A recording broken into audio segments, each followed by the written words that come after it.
أنشودة المطر. عيناك غابتا نخيل ساعة السحر، أو شرفتان راح ينأى عنهما القمر. عيناك حين تبتسمان تورق الكروم، وترقص الأضواء كالأقمار في النهر. يرجه المجداف وهنا ساعة السحر، كأنما تنبض في غوريهما النجوم. وتغرقان في ضباب من أسى شفيف، كالبحر سرح اليدين فوقه المساء. دفء الشتاء فيه وارتعاشة الخريف، والموت والميلاد والظلام والضياء. فتستفيق ملء روح رعشة البكاء، كنشوة الطفل إذا خاف من القمر. كأن أقواس السحاب تشرب الغيوم، وقطرة فقطرة تذوب في المطر. وكركر الأطفال في عرائش الكروم، ودغدغت صمت العصافير على الشجر.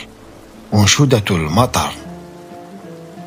تثاءت المساء والغيوم ما تزال، تسح ما تسح من دموعها الثقال. كأن طفلا بات يهذي قبل أن ينام، بأن أمه التي أفاق منذ عام فلم يجدها، ثم حين لج في السؤال قالوا له بعد غد تعود، لا بد أن تعود.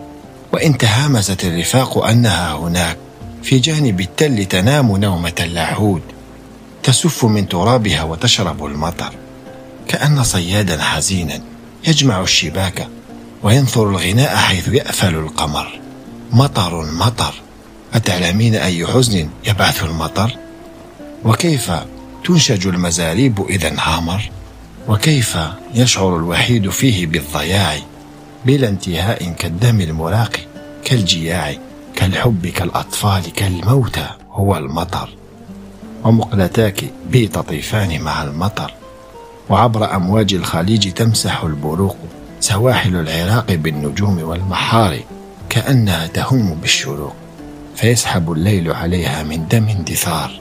أصيح بالخليج يا خليج، يا واهب اللؤلؤ والمحار والردى، فيرجع الصدى كأنه النشيج.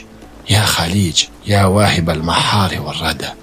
أكاد أسمع العراق يذخر الرعود، ويخزن البروق في السهول والجبال، حتى ما إذا فض عنها ختمها الرجال. لم تترك الرياح من ثمود في الوادي من أثر.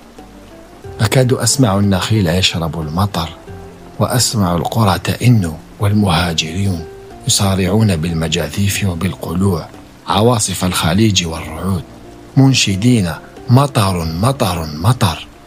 وفي العراق جوع، وينثر الغلاب فيه موسم الحصاد، لتشبع الغربان والجراد، وتطحن الشوان والحجر، فرحا تدور في الحقول حولها بشر. مطر مطر مطر.